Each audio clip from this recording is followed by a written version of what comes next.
Antes de fazer exercício físico, tem muita gente que acha que não tem que comer nada para ficar bem magrinho. Será que isso está certo? Quem vai nos responder isso hoje é a Cíntia Carvalho, nutricionista da base do Internacional. E aí, Cíntia, como é que tem que ser essa alimentação antes do exercício físico? Na verdade, o importante sempre é o equilíbrio, né? A gente tem que estar sempre pensando o horário em que se faz atividade física. O ideal é que, dependendo do volume da alimentação, o tempo que tu vai ter esta alimentação e a próxima sessão de treinamento.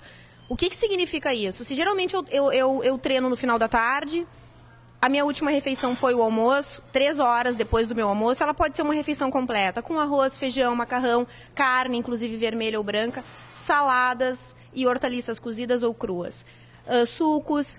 Não teria problema nenhum, porque a gente tem um tempo de digestão, né, de liberação dessa energia para os músculos. Para quê? Porque na atividade física, a gente consegue disponibilizar essa energia muscular. Qual é o problema do treinamento ou de qualquer sessão de exercício em jejum?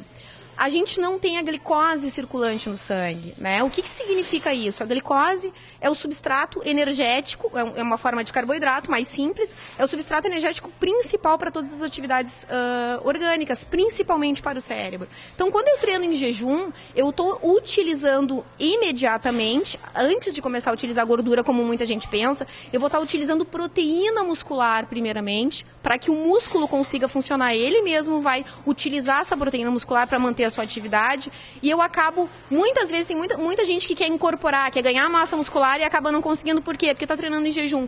Ou quer emagrecer, perde massa muscular e a gordurinha continua ali. Por quê? Porque a gordura não foi utilizada. Existe uma frase na nutrição que é muito famosa e vem de muito tempo, que diz que a gordura queima na chama dos carboidratos, né? Então, essa moda que a gente tem de que não comer carboidrato se emagrece, ela não é verdadeira. A gente tem um ciclo metabólico no organismo, onde, para que a gordura seja queimada, o carboidrato tem que estar presente para lançar ela dentro da célula. E como seria um exemplo para quem faz essa alimentação antes do exercício, para quem quer perder peso e quem quer ganhar massa? Na verdade, antes, geralmente tem que ter o equilíbrio de todos os alimentos. A gente teria que cuidar um pouco mais depois, né? Então, se eu vou tomar um café da manhã e eu tenho um treinamento, eu me acordei 9 da manhã e vou treinar meia hora depois. A gente tem que cuidar muito esse tempo. Eu vou evitar proteínas em 30 minutos antes. Eu vou priorizar carboidratos, suco de fruta, pão, fruta, pão com mel, né? Queijo branco. Por quê? Porque eu tenho tempo de digerir isso e ter essa energia disponível. Em seguida, para quem quer ganhar massa muscular, a gente sempre prioriza a proteína depois, sempre junto com o carboidrato. Mas a diferença é, eu vou ter maior proporção de proteína e uma menor proporção de carboidrato, né? Geralmente, quando eu quero perder peso, eu evito carboidrato na primeira hora de treinamento. Depois do treinamento. Por quê? Porque eu sei que neste momento, nessa primeira hora, o meu corpo ainda está em atividade e ele vai utilizar nesse período aí sim, ele vai utilizar bastante a gordura corporal como fonte energética. Isto na primeira hora é mais intensificado e dura nas primeiras de 3 a 4 horas. Então o ideal é que, para que a gente não catabolize músculo depois da atividade física, utilize a gordura na primeira hora, evitando o carboidrato, e a partir daí sim a gente pode fazer uma composição ideal: carboidrato, proteínas, vitaminas e minerais. Cíntia, onde é que está o carboidrato? Pães, massas, bolos, biscoitos. Onde é que está a proteína? Leite, iogurte, queijo, carne. Onde é que estão as vitaminas e os sais minerais? Frutas e verduras. O que significa isso? Muitas vezes a mãe, a avó da gente, a professora da escola e as nutricionistas em geral incomodam todo dia com o consumo de frutas e de verduras.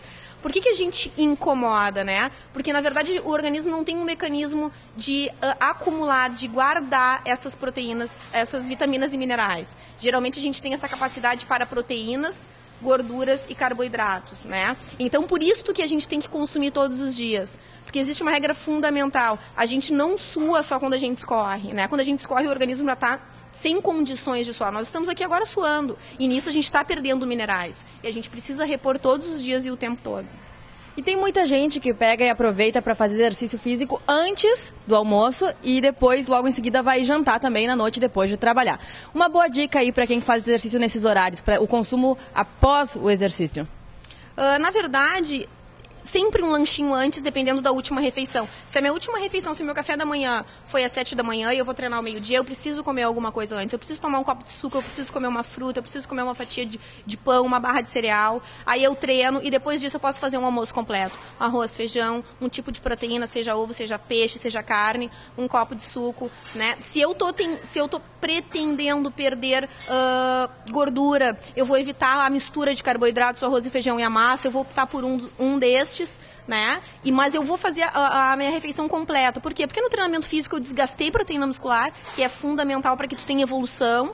Eu gastei energia e eu liberei, através do suor, vitaminas e minerais. Então, a proteína eu vou recompor como? Consumindo proteína. Leite, iogurte, carne, queijo. No almoço, digamos, seria um bife, um filé de frango, um filé de peixe. Os carboidratos estão no arroz e no feijão, uma composição fundamental, ou no macarrão, ou numa batata, ou num purê de abóbora. Enfim, aquele prato colorido que a gente vê sempre em revistas e aí no dia a dia. São várias dicas, né, que a Cíntia está dando pra gente, a nutricionista aqui da base, por isso que é importante, fundamental a presença de um nutricionista para dar essa orientação, né? É fundamental, né? Às vezes a gente tenta, através de situações como essa, de oportunidades como essa, abordar todos os assuntos, mas a gente sabe que o metabolismo de cada um é individual, o tipo de rotina de cada um é individual, né? O estresse que a pessoa passa no dia a dia é individual e muitas vezes ele acaba interferindo, a genética desta pessoa é individual e principalmente o tipo de atividade física que ela faz. Tem gente que só gosta de correr, tem gente que só gosta de fazer musculação, tem gente que faz tudo, tem gente que treina não é atleta, mas treina 2 turnos por dia, ou seja, precisa consumir mais, né? O metabolismo das mulheres é diferente dos homens, como é diferente das crianças e dos adolescentes e dos idosos. Então é fundamental que a nutricionista trabalhe em cima disso, da elaboração de cardápios e da prescrição de todos os nutrientes, que não são só proteínas, carboidratos e gorduras, que possam contemplar toda essa atividade independente da faixa etária, priorizando a saúde e muitas vezes a estética corporal para quem está precisando.